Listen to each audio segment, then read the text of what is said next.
Hello friends, today we'll discuss about pollen pistil interaction.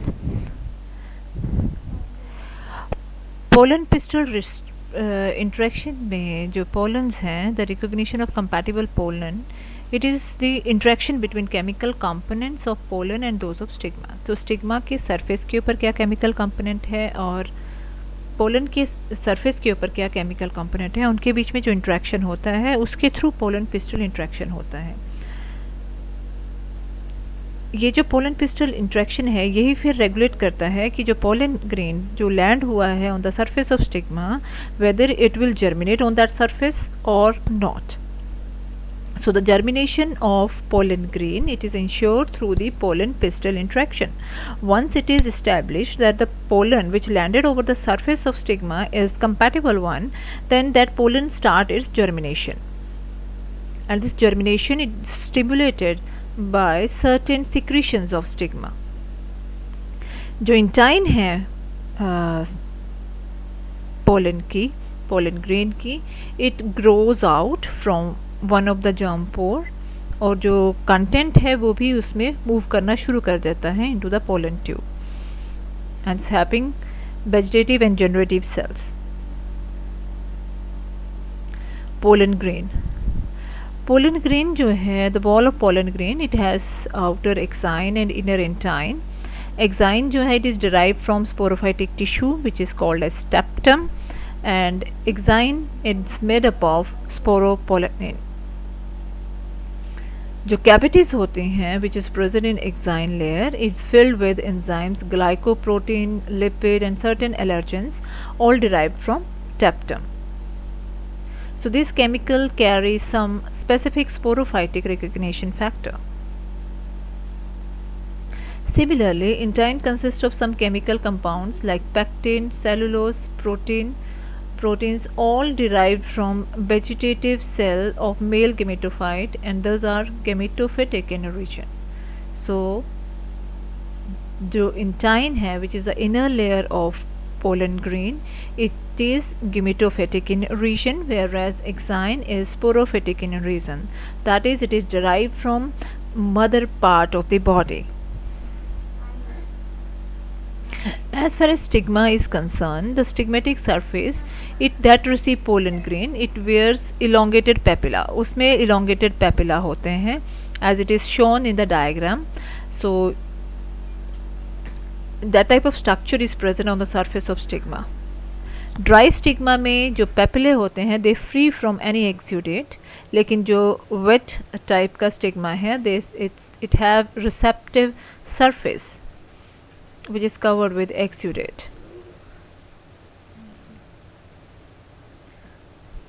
जो sticky and wait stigma है they secrete sugar, organic acid, protein, amino acid, lipids and resins.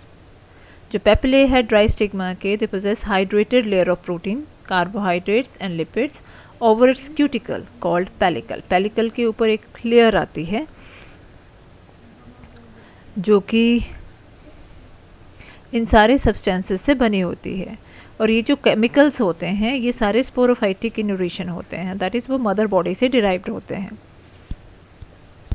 तो यहाँ पे जो interaction होता है which is between the chemical of pollen grain with that of the surface of stigma, and this decides whether this pollen grain will grow on the surface of stigma or not. Whenever a pollen grain landed on the surface of stigma, it first of all get hydrated. ये पानी absorb करता है, वो hydrate करता है, उसके बाद वो जो recognition process होगा वो होगा, and then it undergo germination. These release wall held proteins on the stigmatic surface. तब ये वॉल हेल्ड प्रोटीन को स्टिग्मेटिक सरफेस पे रिलीज़ करेगा. ये जो प्रोटीन्स होंगी ये बाइंड करती हैं pellicle on the stigma to bring a close contact between pollen and stigma. ये जो इंट्रैक्शन है ये कीमोटैक्सिक इंट्रैक्शन है. It occurs within few minutes to few hours. जो स्टिग्मा सरफेस पेलिकल्स हैं they form a receptive site for pollen wall proteins. So when pollen is compatible, pellicle start eroding and allows pollen to grow. This is how this pollen grain they undergo interaction with the stigma, and if it is compatible then Here you can see that pollen tube will enlarge, it will elongate, and it will find its path through the pellicle. Whereas when it is incompatible, then there is a formation of callus which block the pathway of pollen tube, and pollen tube is not able to penetrate further. Pollen tube secretes hydrolytic enzyme to dissolve the cell wall of cells in style to make its way to reach the ovule. तो जो pollen tube है वो hydrolytic enzyme secrete करके अपना रास्ता बनाती है. जो फूड है which is contained in these cells, it is absorb by pollen grain, जो पोलन ट्यूब की इलोंगेशन में हेल्प करता है. The obturator derived from placenta is in ovary facilitate penetration of pollen tube into the ovule. तो obturator cells जो होते हैं वो फैसिलिटेट करते हैं पोलन ट्यूब की एंट्री को इनटू द ओव्यूल.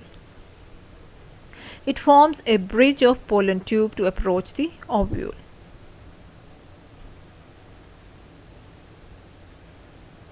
जो इनिशियल ग्रोथ है पोलन ट्यूब की, it occurs at the expense of energy and food material stored in pollen grain. लेकिन जो बाद वाली ग्रोथ है पोलन ट्यूब की, उसमें जो सेल्स हैं स्टिग्मा के और स्टाइल के, वो उससे नरिशमेंट डिराइव करते हैं.